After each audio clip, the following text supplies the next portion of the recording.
Ishe wedu Mambo Jesu Kristu. Amen. Tinokutendai neshumiro yamatipa mangwanani Mambo. Amen. Tichikutendai nebasa ramaoko Ishe wangu rabatwa mangwanani. Amen.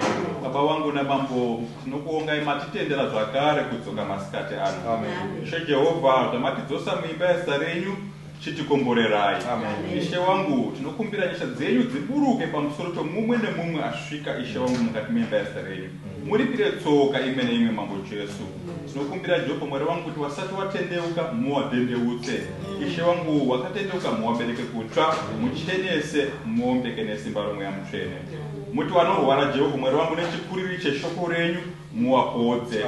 Ishe wangu mupedze nhamo dzose nokuti Ishe Jesu ndimi kukunda kwedu. Tinokutendai atikanganwi Mwari wangu pane mutungamiriri mumuchengete pamwe chete nemhuri yake. Nomuno munyika Ishe tinoisa mufundisi nemhuri yake mukati mumaoko enyu Jehovha kuti mumuchengete nekumutungamirira pabasa iro riri Mambo.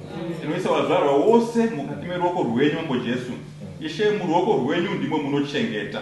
Ishe wangu rwirai, Ishe wangu ipai wazvarwa Ishe zvavanoshuva. Tatenda Baba, tinosiya zvose pamberi penyu Mwari kubudikidza nezera muponesi Mambo Jesu Kristu mugano kusingaperi. Amen. Amen. Haleluya. Amen. Saka ndokwasa masikatano kusakasha Jesu Kristu. Amen. Yava nguva yezviziviso. Senguva dzese chiso chetu chokutanga ngachengetere kutungamiri pamwechete namai nevana. Tonyengeterana isu kumwe kuno mumwe. Tinotenda Mwari musangano wedu wamakrusades uri kuenderera mberi. Mwari vanotropofadza. Tinotenda hama dzedu dzatakwazisa mangwanani dzichingowa pakati pedu.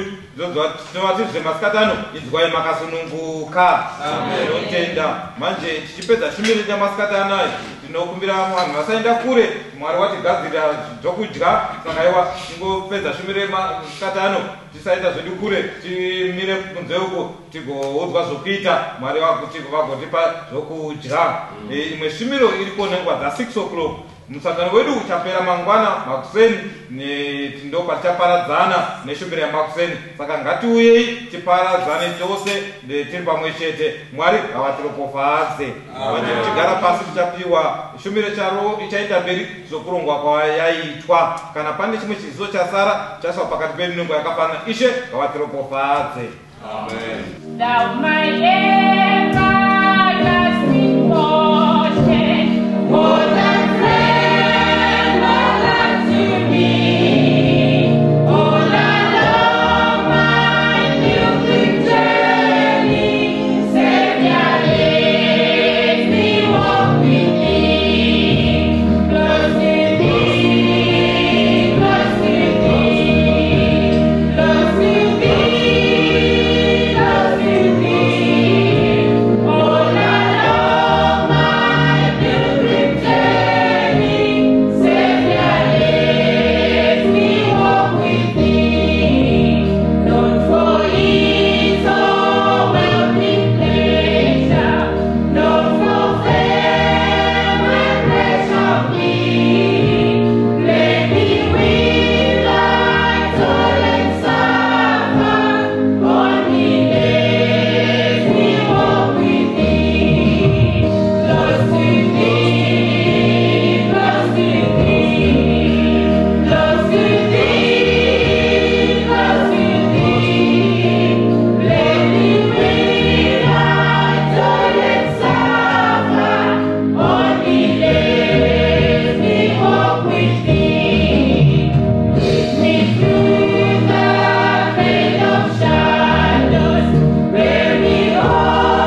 ngcwele.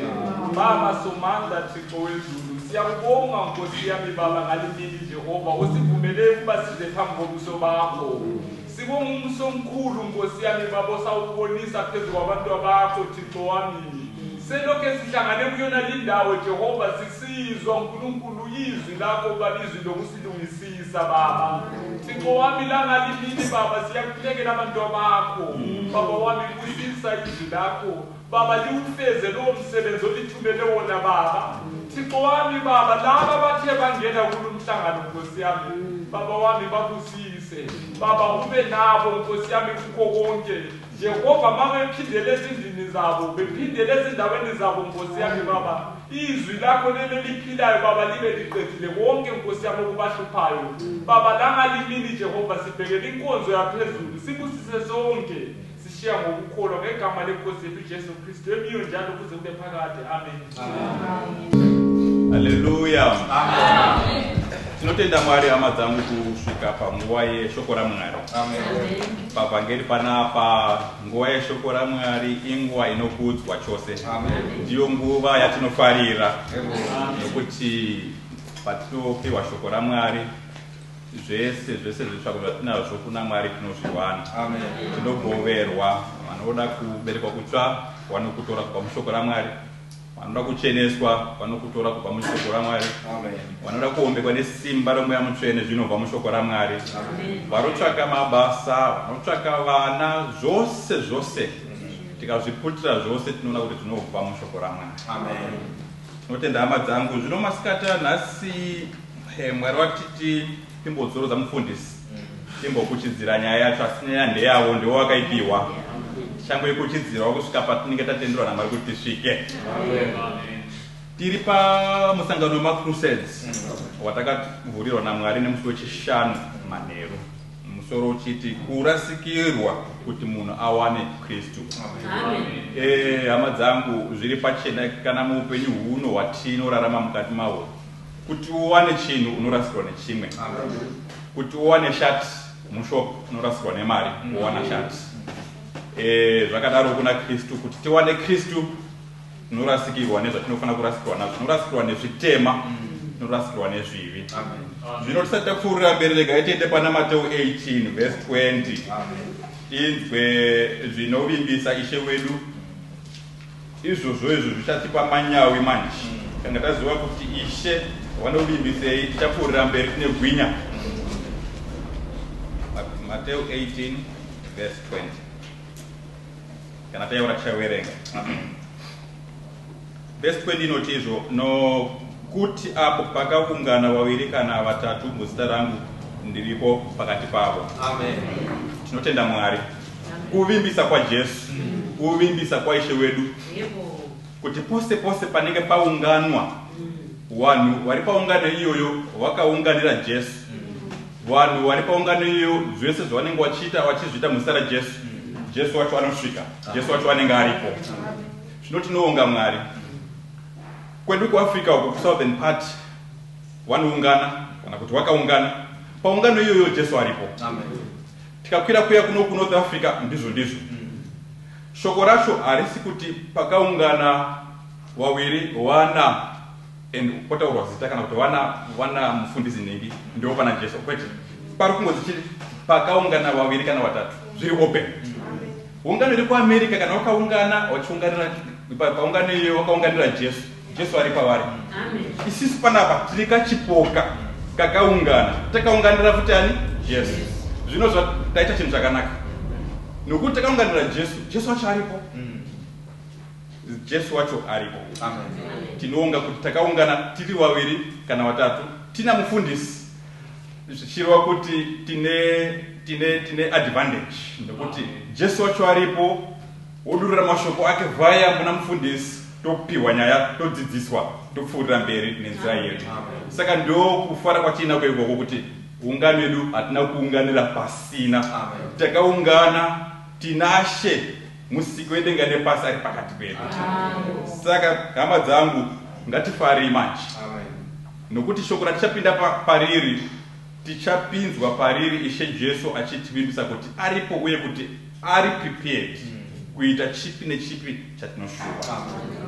tinotenda. Ngatiendei pana Mateo 19 tiverenge kubva pavhesi 16 kusvika pavhesi 19. Ndio patakapirwa nyaya yedu ipapa. Mateo 19 verse 16 tinoda kusvika pavhesi 19. Tarira, mumwe munhu wakauya kwaari akati, mudzidzisi wakanaka, ndingaita chinhu chakanaka chipi kuti ndive neupenyu husingaperi? Akati kwaari, unondibvunzireiko pamusoro pezvakanaka? Uripo mumwe wakanaka. Asi kana uchida kupinda paupenyu, chengeta mirayiro. Akati kwaari, ipiko? Jesu akati, usauraya, usaita upombwe, usaba, usapupura nhema.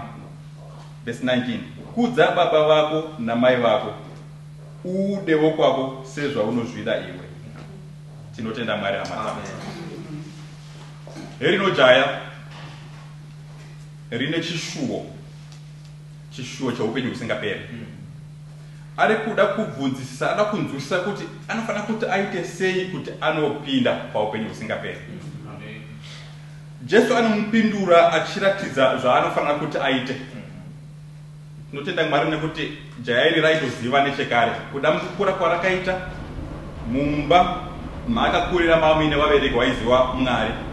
Akakura achidzidziswa kuti anofanira kuchengeta mitemo.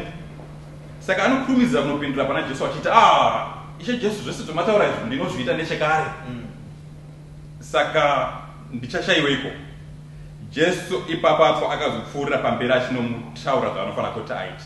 Asi hama dzangu, panapa manje chiripo ndechekuti paupenyu hwanhasi kukura kwatakaita zviro kwazvo mumisha yechiKristu taidzidziswa zvese izvozvizvi, asi nekufambira mberi kweupenyu tichikura tichibva zera tinoona kuti takakonewa kuchengeta. Kunyange takaziviswa kuti tinofanira kuchengeta asi hatina kukwanisa. Ko sei tisina kugona kuchengeta? Nyamba takadzidziswa, nyamba takaudzwa, ko sei tisina kuchengeta? Chikonzero ndechekuti hama dzangu pane chiripo chakapinda muvanhu, murudzi rwevanhu. Chiripo chakapinda chinoti kana munhu achikura anosvika papoindi yaanotanga kuita misikanzwa, panosvika papoindi yaanotanga kuita yaasingateereri zvakadzidziswa kuti aite. Saka ipapo ndo panepoda manje intervention yaIshe Jesu Kristu. Zvino apa jaya mupfumi aichengeta ke zvose izvi, asi pane paanga achisarira. Kwatiri nhasi tinofanira kuti tirasikirwe nezvakaipa, tinofanira kuti tirasikirwe nezvitema kuti tiwane upenyu. Saka masikati ano Ishe Jesu wachitibatsira ticharatidzwa nzira yacho yekuti tirasikirwe nayo zvitema izvi. Nokuti ipapapo ndo pane question mark huru yekuti munhu anobvunza kuti ko ndingaita sei? Rangarirai Nicodemus akawinga Jesu ari manheru ainawo futi mubvunzo wakada kufanana neuzvo. Anga ari munhu anga achida upenyu husingaperi, anga ari munhu aida kuti aite zvakarurama, asi achizviongorora manje oona kuti ini ndiri mukoni, ndiri kukonewa mani, ndichikonewa. Dhuku Ishe Jesu wasvika nenyaya iyoyi yatinonzwa kuti yakaprofitwa kare, ruponeso rukabvunzisiswa nechekumashure uko. Saka achigona kuti uyu murume ndinofunga ndiani nyaya yoreka inobvunzisa kuti ndinofanira kuti ndiite sei. Saka panapa akanobvunzawo Jesu akataurirwa kuti anofanira kuita sei. Tine mumwe murume mubhuku mubhaibheri redu, Jerry Gad, sekuuza kwatinoita, akachengetedza prison makanga maiswa Paulo naSilas. Zvichizoti manje paita zvakaitika, aona chishamiso changa chiri muvarume ava, anewo kuti nguva yakanosvika chinopfugama chinogwada chiti ndingaita sei? Ifanire kuti mibvunzo iri muvanhu kuti ndoita sei kuti tiwane ushe husingaperi, ndingaita sei kuti ndiende kudenga. Zvino nyaya tineyapo nhasi panapa masikati hama dzangu ndeyekuti tiri kutaridzana kuti tingaita sei kuti tiende kudenga. Saka Ishe Jesu achitibatsira nzira yacho ichacheneswa. Ngatifure tiende pana Roma 7 verse 22. Romans 7 verse 22.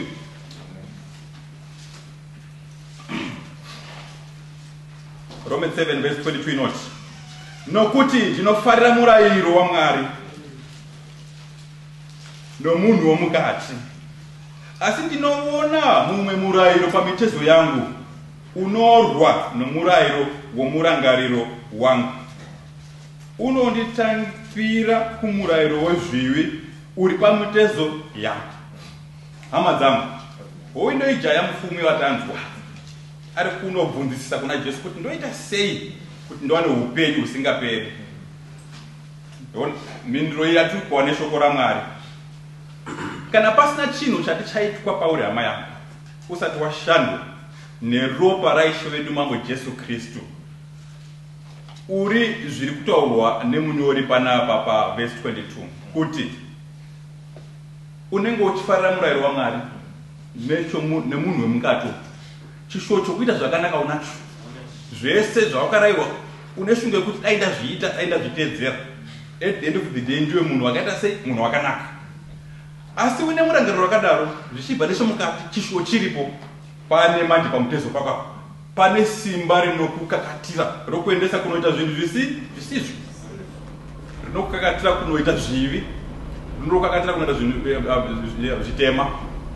Nyamba iwe uri kushuwa chose, uri kushuwa uchishuwa. Saka ndo dambudziko ratinaro kuti tinofarira murayiro waMwari. Munhu ari nechemukati umu anenge achitisunda, achitipusha kuti tiite zviri pamurayiro waMwari. Asi pamutezo manje hanzi pane umwe murayiro unotapira munhu iye kuzvakaipa. Saka tingaita sei hama dzangu? Ande paverse 24 hanzi ndiri munhu ari pakutambudzika, ndianiko uchandisunungura pamuviri worufuru? Munhu anoratidza kuti ari pakutambudzika zvechokwadi, ari kushushikana, chishuwo chokuita zvakanaka chiripo, anoshuwa kuti aita munhu wakanaka musociety, dai aita munhu wakanaka azonogara upenyu husingaperi naIshe Jesu Kristu. Asi hoyu murayiro uri kumutapira kuzvinhu zvisina kunaka. Saka ari pachimiro ichocho munhu ari kushushikana, ari pakutambudzika. Hero shoko raMwari raburitsa pachena kuti ndianiko angandisunungura? Zvino masikataona haleluya, nokuti tina Jesu. Amen. Jesu mwanakomana waMwari, wakatumwa kubva kumavambo kwenyika uko, ndiye akauya, ndiro zano raMwari, ndiro zita manje ratakapewa pasi pezuva kuti naiyeye Jesu, nairoro zita tive pamitezo pedu apa, tive nesimba rinokurira uyu murayiro unotitapira kuzvivi uyu. Tizosvika papoindi yekuti tikanzwa murayiro kunzi usadai, nokuda kuti tane simba iroro manje tinoteerera, toita zvinoda murayiro. Asi hazvikokwanisiki kana tisati tashandwa, hazvikokwanisiki kana pasati pabatwa basa. Zvino masikatano tinotenda Mwari. Mindiro iripo, Jesu wakauya. Munhu anga achichema panapa achiti ndingaita sei ndingasunungurwa naaniko? Sununguro iripo, sununguro ndi Jesu. Ngatipfuurire pamberi tiende pana Varoma 3 verse 23 kusvika pa 24.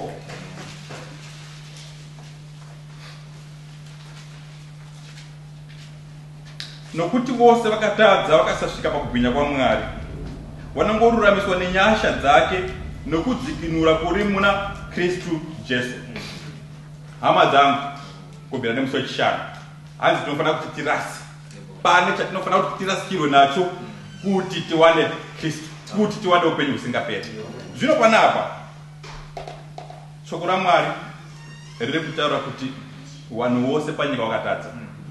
Hapana munhu achanzi uyu anosiyiwa kunze, iri boka ndo rakatadza. Tose tinozi takatadza.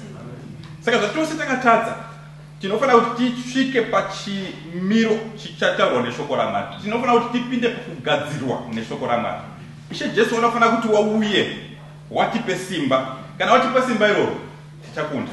Kana watipa simba iroro ticharasikirwa manje nezvitema towana Kristu. Chinhu chinoita badzi kuti munhu arasikirwe nezvitema awane Kristu, kutenda kuna Kristu wacho akatumwa naJehovha. Kana atenda, kutadza kwake kuya uku kuchadzimwa. Hama yangu wauya nhasi, zvinofanira kuti zviitike paupenyu hwako. Kubvira pawakazvarwa ukakura kusvika papoindi yekuti wakatanga kuziva zvakanaka nezvakaipa, wakatanga kutadza. uchitadza kudaro Mwari anenge achinyora kutadza kwose kuri kwauri kuita. Nokuti kumberi uko tichasvika pazuva iro atichanomira pamusoro pamberi pechigaro chikuru chichena. Umwe neumwe achitongwa pamusoro pemabasa akaita. Akanaka here mabasa acho, akashata here mabasa acho, uchapfuura nepachigaro ichocho. Zvino Mwari akaronga zana kuti even munhu akasvika kuende kuziva chakanaka nechakaipa, akatanga kutadza, akawa nezviyo mukati meupenyu hwake. Mwari akaronga zana nokuti watadzi wose iwovawo wadzikinurwe, wasunungurwe, kuitira kuti wapukunyuke pazuva iro rinouya.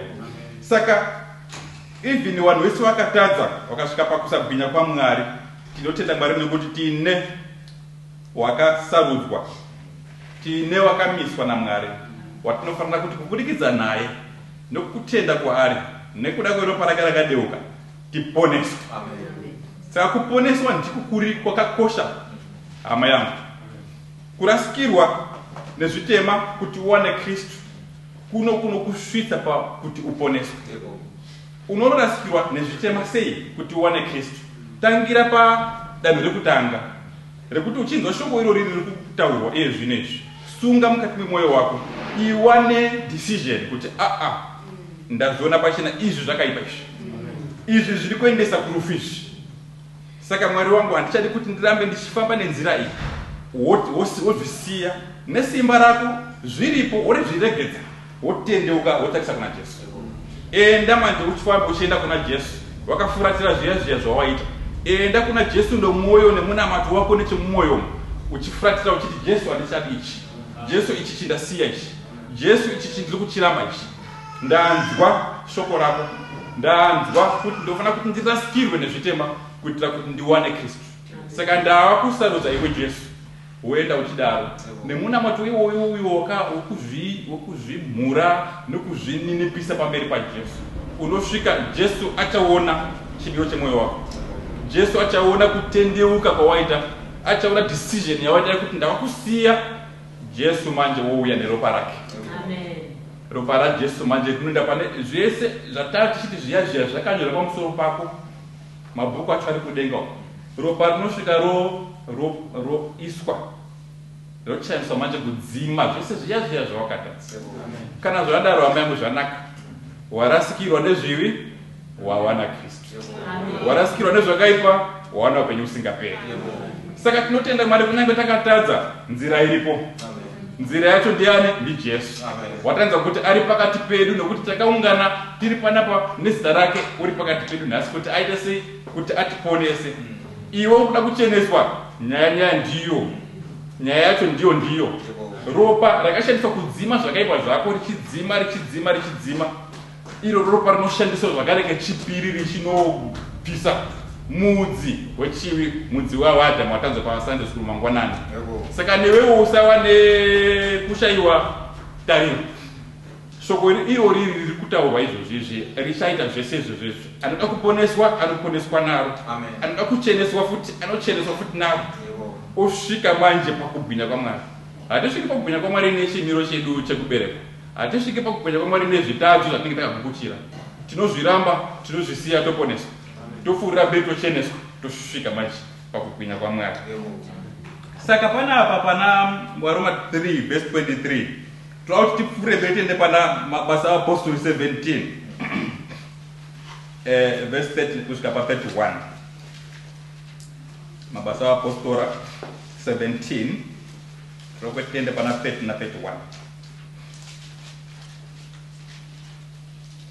Tanzwa kuti vanhu vese vakatadza, vakasasvika pakubwinya kwaMwari.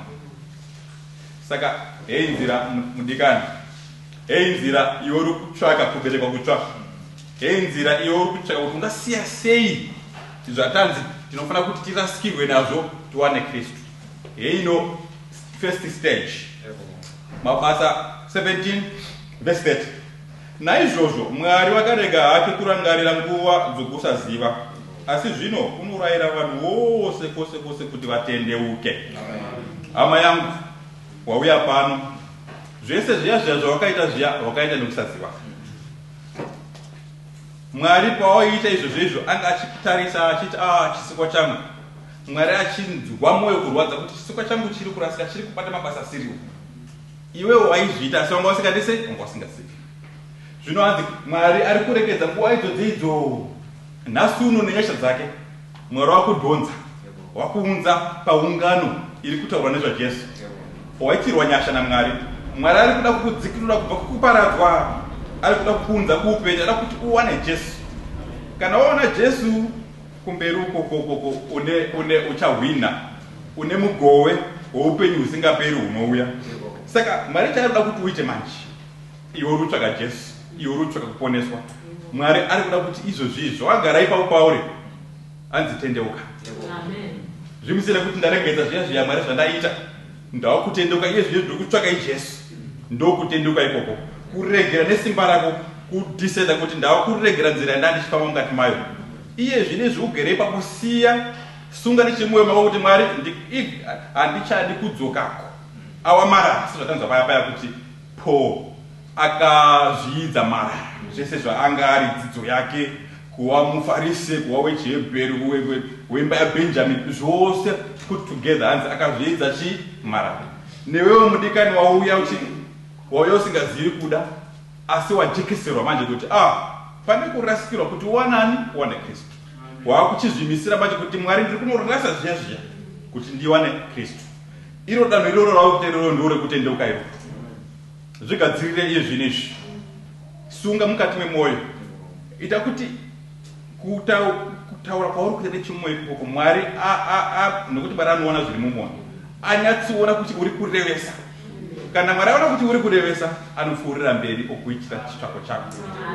Iye zvinezvi Mwari ari kutarisa kwauri, ari kuti munhu wangu ari kunzwa kuti, nokuti Mwari anoda kuti vanhu vanzwe shoko raMwari. Ndosaka taungana, ndosaka kuchikurudzirwa kuti tisarega kuungana sezvinoita vanhu. Nokuti pakuunganaka ndo panotaurwa shoko racho. Shoko racho ringana taurwa rinomutsa kutenda mukati medu, rinotionesa malupolozi ose, romutsa kutenda mukati, then rotisvisa manje pakuti decide kutendeuka, topfuurira mberi, toberekwa kutsva, topfuurira mberi, tocheneswa, topfuurira mberi, toombekwa nesimba rongo yaMutsvene. Saka iye zvinezvi mudikani, nokuda kuti watendeuka, nokuda kuti wasunga kuti haudzokeri kune zvako zviya zvawanga uchiita kare, wawakuda upenyu hutsva, inzwa chinotevera. Ndiyo nzira yacho. Mwari atibatsira, Ishe Jesu ari kutibatsira nokuti nzira yacho inoda kuti munhu ainzwe.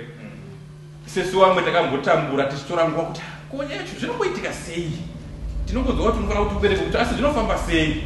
Saka Mwari masikati ano ari kuratidza, ari kuisa pachena kuti ndiyo nzira yacho. Warinzwa shoko raMwari, wanzwa kuti unofanira kurasikirwa, ukanzwa kuti chii chaunofanira kuti urasikirwe nacho, zvitema nezvivi. Saka danho raunoita manje wanzwa shoko iroro kuti unofanira kurasikirwa, wodini manje? Enda pane stage yako yaunoita iwe yekutendeuka. Watendeuka nhaika, chipfuurira mberi manje. Kana watendeuka waita sei? Mabasa 16 verse 31. Ngatinzwe zvaunofanira kuti uite pamberi pekunge watendeuka. Uyu ndiye uya murume uya uyu wakanzi iwe takupa vanhu vaviri apa, Paul naSilas, nokuti vari kunyangadza guta, waise mukati mejeri, waisa mukati mejeri, wasunge zvakare nematanda nemangetani. Iwe chirinda manje kumukova kuno kuti vasambopukunyuka vanhu ivavo, nokuti vanoparidzani Jesu. Vanhu vanga vachita basa rakanaka rakadai rekuparidza Jesu, ndiwo vari kusungwa, ndiwo vari kukandura mui. Asi vakatiwo varume vaviri ava, Paul naSilas, vonamata, voimba nziyo pakati peusiku. Hama dzangu kwakaitika zvishamiso, hanzi kwakatanga kundengeneka, nheyo dzejeri dzikasununguka, mangetani aya anga akasunga vana Paul naSilas akasununguka. Hazvina kuitika manje kuna Paul naSilas chete, even vamwe vasungwa vanga vari mukati mejeri imomo vakatosununguka one kuda kwaPaul naSilas. Zvino ava vanochengeta jeri ava kuda vambotiri vari zvishoma ndokuzopendenuka woona jeri mikova yakazaruka. Upenyu hwangu hwapera ini. Ndinonoti kune vakuru vakanditi ndichengetedze wasungwa vari mujeri. Ipo pakada kuti atore bakatwa rake azvibaye azviuraye. Ndipo ndizvo ndokusumudza nzwi ndokunhengereka ndokudedzera kati usazvikuwadza nekuti munotose mukati. Hama yedu tinotenda Mwari nokuti Mwari akamubatsira. Haana kuzofunga zvakawanda asi akabva angofunga zvakabva zvapinda mupfungwa dzake kuti varume ava wane chinhu changwa. Varume ava nyaya yari kufamba nayo ndeyazvokwadi. Hama yangu iwasvika pavhangeri, nyaya ndeyazvokwadi inorarama. Nyaya iyoyi yakateererwa nevanhu kumashure uko iye zvinezvi wagere muparadhiso yaMwari. Nyaya iyoyi inoita zvishamiso. Akabva anzwirwa ngoni naMwari. Zvikachipinda kuti abvunze kuti anofana kuti aite sei aponeswe. Aone upenyu usingaperi. Ndokundobvunza wose zvakaita jaya mufumira tanzwa riya. Akanobvunza wawirawo. Akati verse 31. Rekaende pana verse 30. Akabudisira panze akati vatenzi ndinofanira kuitei kuti ndiponeswe. Vakati tenda kuna She Jesu ugoponeswa iwe nemhuri yako. Hama dzangu tinotenda panapa. Mwari kana achitipa shoko rake nemuto wakadai zvino tinomutenda zvakanyanya. Nekuti Mwari ari kutiratidza nzira tinofana kuti tifambe nemairi. Kuti zvatinotsvaka kuti zviitike kwatiri zviitike. Kuti munhu uponeswe, kuti munhu uberekwe kutsva, chaunofana kuita kutenda kuna Ishe Jesu Kristu. Ukatenda kuna Jesu Kristu hapana chinokona. Hazvikoni.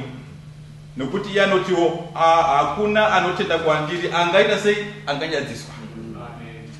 Wateerera shoko nomwoyo wanza kuti unofana kutendeuka, unofana kusiya zvese zvako zvakaipa zviya, unofana kurasikirwe nazvo.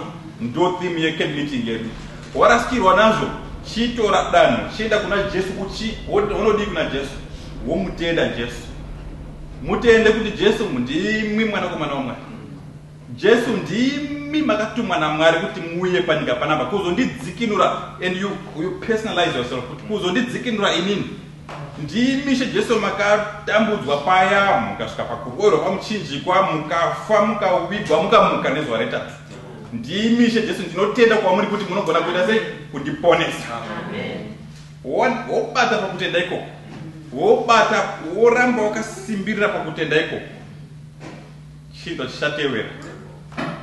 Uchazonzwa mukati mabomu pane zvinoitika. Handidi kuti ndikurasise kuti ndikuti uchanzwa inzwi rinotifara zvivi zvako zvaregerera. Nokuti kuponeswa kwacho zvinosiyana siyana.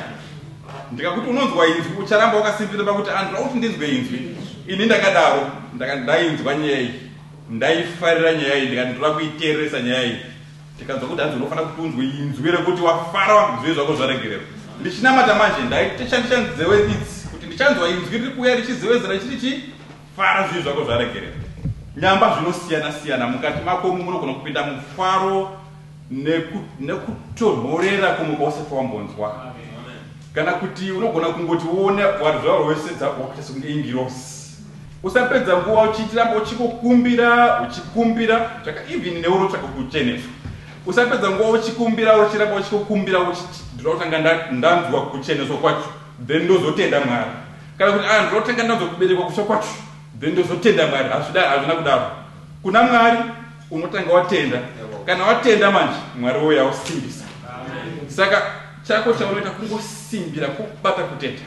Kuti Jesu basa rakatoitwa, akatofa kare, akatoroverwa, akatoigwa, akamuka, ndakatoponeswa kare kare. Plani yacho yakatopera kudhara, chakotenda wokongoponeswa. Saka hama dzangu, ndiyo nyaya yacho. Ishe Jesu ndiwo zvawada masikati kuti watiratidze kuti nyaya yacho yekurasa zvivi, kuti wakuwane Jesu wacho unomuwana sei, matanho wacho unofamba nawo ndeapi kunosvika wamuwana Jesu. Saka aiwa tinotenda Ishe Jesu. Tinotenda kuna Jesu. Tinomutenda Jesu nekuti ndiye muponesi wedu, ndiye mudzikinuri wedu, ndiye musununguri wedu. Panapa vandikani paungano iyo iyi hatizotauri zvani zvake, hatizotauri ngano. Ticharamba takasimudzira zita rani? RaJesu. Ticharamba tichingori dzokorora zita raJesu nekuti ndo pane zvese. ndo pane kutendeuka kwacho, ndo pane kuberekwa kutsva kwacho, ndo pane kucheneswa kwacho, ndo pane kuombekwa nesimba romweya mutsvene, ndo pane kupora pazvirwere, ndo pane kuzarurwa njere chaidzo dzekugona muchikoro, ndo pane kupiwa mabasa, zvese zvanoshuva. Saka tinotenda Mwari hama dzangu. 1631 tanzwa kuti tinofanira kuti tiite sei titende kuna Jesu. Saka tinoda kuti Mwari wachitibatsira panapa tiende pavhesi rimwe rinotiburisira pachena zvishoma. Romans 10 ratakawerengerwa manheru, verse 6 kusvika pana 11. Waroma 10. Hama yangu rutsvaka kuberekwa kutsva, hama yangu rutsvaka kucheneswa, hama yangu rutsvaka kurasikirwa nezvakaipa kuti uwane Kristu. Chiita chiito ichi. Verse 6. Asi kururama kunobva pakutenda kunoreva kudai: usati mumwoyo mako, ndiani uchapfira kudenga ndiko kuburusa Kristu, kana ndiani uchaburuka kwakadzika-dzika ndiko kubudisa Kristu kuvakafa. Asi kunoreveiko? Chinzwa hama yangu, zvinorehwa ndezvizvi: shoko riri padyo newe, right? Shoko racho riri mumuromo mako, shoko racho riri mumwoyo mako. Ndiro shoko rokutenda rauri kuparidzirwa, ratinoparidza. Hama yangu, tinotenda Mwari. Panapa Ishe Jesu arikunyatsa kutipa zvakafanana nemaths, kuti uri kupiwa formula yacho yekuti ukateedzera zvese zviri paformula, answer yacho no matter what inobuda iri answer iri correct, nokuti waita sei washandisa ukaapply chi formula. Zvino panapa hama yangu, inzwa zviripo, usanetseka. Tatizvo taona kunosvika pakutenda Jesu, handiti iye zvinezvi chinzwa shoko hanzi riri pedyo newe, mumuromo mako nomumwoyo mako.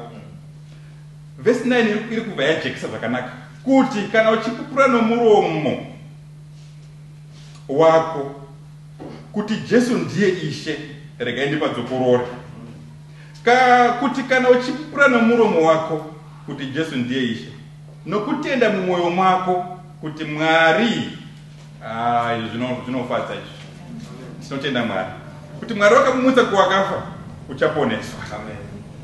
Nokuti munhu unotenda nomwoyo ndokururamiswa, unopupura nomuromo ndokuponeswa. Amen. Hama yangu, uchinzwa shoko raMwari kudai, hausi kunzwa nyaya yekwandinobva ini, hausi kunzwa nyaya imwe nyaya yawo zvaya rakadero. Tiri pano pamberi pemusiki, tiri panyaya yokusiya zvakaipa kuti munhu wanani Kristu. Taudzwa zvaunofanira kuita.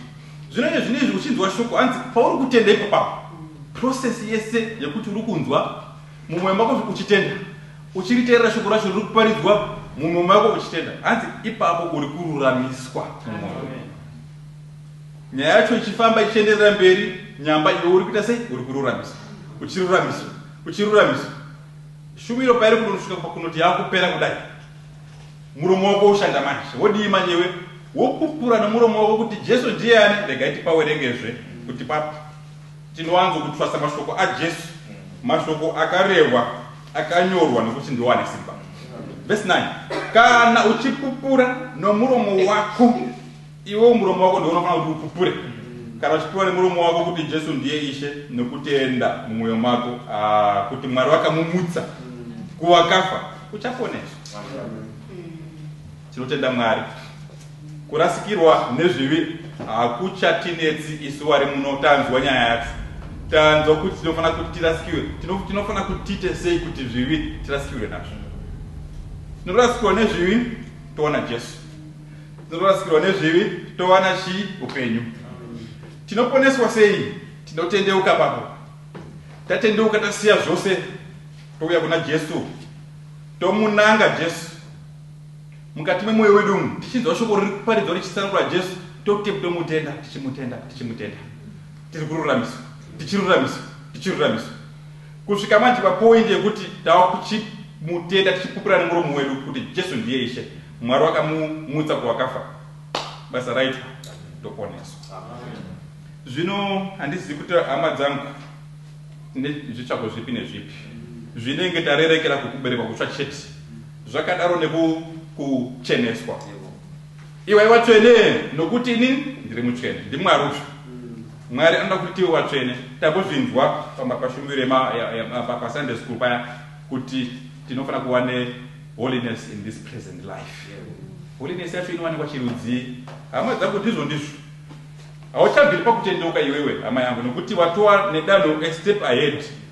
Ropa raaplayiwa waponeswa saka wakupfuurira mberi manje pakucheneswa pari izi pakuti watova munhu akagamuchirika kuna Mwari hausiri kubva kuzvitemawo watova within the fold saka chawakudiwa manje kuti ucheneswe pane two parts to sanctification kuti uzvipire iwe pache zvako munoza chinhu chinenge chaitwa sanctified chinhu chatsaurwa chokuti nguva idzodzi kuvaisraeri wanga waine midziyo yawaishandisa pashumiro midziyo iyoyo yange yakatsaurwa kuti inongoshandiswa pai pashumiro ndokusanctify iko kutsaura chinhu for a special use for a special purpose. Zvino iwewe manje mwana waMwari wakaberekwa kutsva uri kuzvitsaura uchizviisa kana Mwari uchizviisa consecrating yourself pana Jehovha. Mwari manje uchiona kuti uyo munhu uyo ari kushingarira mani ari kuzvipira mani Mwari oita kuti uyo wake oita sei manje okuchenesa. Kuchenesa kwacho kunopfuura ndiyo nyaya yacho yekuti tinotenda kuna Jesu tinongotenda zvakare kuna iyeyo kapiwa kare tikanga tamutenda tinenge tichimuzwa shoko saizvozvo tichibvuma mukati memwoyo mwedu tichimutenda nemukati nechemukati memwoyo topupura zvakare futi nemuromo wedu kusvika pakuende kuti tacheneswa. Hama yangu tambonzwa mangwanani kuti zviro kwazvo tiri pano panyika chinguva chiduku kuna Petro zvinonzi tinokurudzirwa kunzi ngatirarameyi pamazuva ekurarama kwedu panyika mazuva outorwa takangopiwa chinguva nazvishoma umwe anopiwa 20 years mweya wabuda munyama woenda umwe anopiwa 50 years umwe 70 years zvichireva nekuti munhu aitirwa nyasha naMwari umwe anogona kupfuudza 70 dzinoadza takatarirwa unosvika panana 85 pana 87 asi even though zvakadero hama dzangu ukatarisa upenyu hwacho hunenge hwakareba asi hauna kureba. Ndinorangarira inini ndakakura mumusha mandakandina mukuya chaiye tikarara pamhandi as if upenyu hwangu hwachingoenda as if mbuya hawaizi kusvika pakufa asi nenguva yavo zvechokwadi after a long life still wakasiya nyika ino nanhasi ndo zvazvakaita tose tiri panapa tichasvika paumwe neumwe nezuva rake asi hama yangu zuva iro risati rasvika rasikirwa uwanani wana Kristu.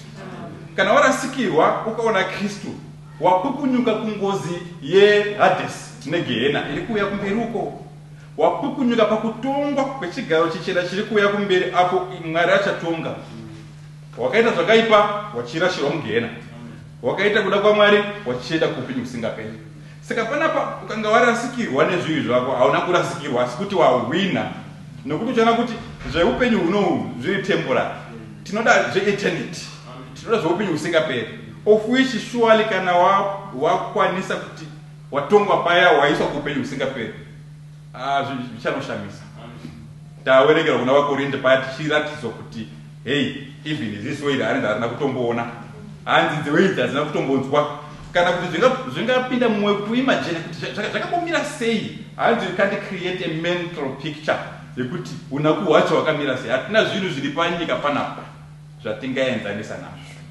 Saka wadikani tinotenda Mwari naJesu tinomutenda Mwari nezano ravakaita kuti paJesu nekuti zviro kwazvo tichida kuzviona kudai tidai anga asiri Jesu surely taizokwanisa here kuti tisiyane nezvivi taizvisiya chirudzi kuberekwa kutsoka kwaizouya chirudzi dai anga asiri Jesu. Zvino Jesu wakabvuma kuuya akatifira Yesu tiri pano. Saka masikati ano hama yangu chii chauri kutsvaka? Uri kutsvaka imukomo muri kutsvaka imani nekuti shoko racho yaparaita kunyange range rajekesa zvishoma pamusoro pekuberekwa kutsva neutsvene asi shoko racho rinonzi rikarouya kudai rinenge bhasikiti rine mafurutsi akasiyana siyana ekuti unongochingonhonga chaunoda ari kuda chake anongotora mushoko iroro shoko racho iroro rinoporesa shoko racho irori rinoponesa, shoko racho irori rinochenesa, shoko racho irori rinoenda kuti upfukedzwe nesimba romweya mutsvene. Saka chipi nechipi chaunoda hama yangu masikati ano chichaitwa. Ngatiende kuvhesi redu rokupedzisira, tiende kuna zvakazarurwa 22 verse 17. Nyasha dzaMwari dzakuchidirwa patiri kubudikidza nemuna Jesu. Hedzi nyasha dzacho. Mweya nomwe ngavanoti huya, naiye unonzwa ngaati huya. Anzi une nyota ngauye. Iwe une nyota yakuda kururama chiuya.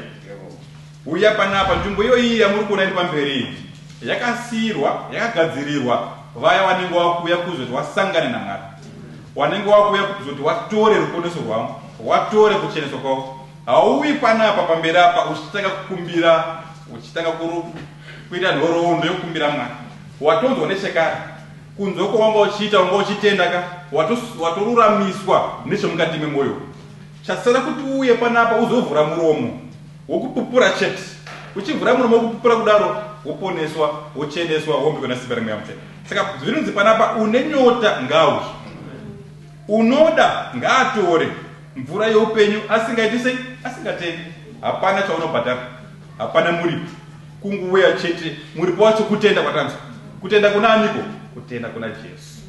Hama yangu, iye zvinezvi wamukana wako, Mwari neshoko rawo wapedza, Mwari neshoko rawo wakupa zvaunofana kuti uite, wakutsanangurira zvose. Chasara rwava kuti rwako rwokuti uchitora manje, uchiuya utore zvaunoda nekuda kwenyasha dzaMwari. Aiwa, tinotenda Mwari. Shumiro yedu masikati ano inoperera pano. Mwari ngatiropafadze tose. Tichaipa rumbo 38 shangambire.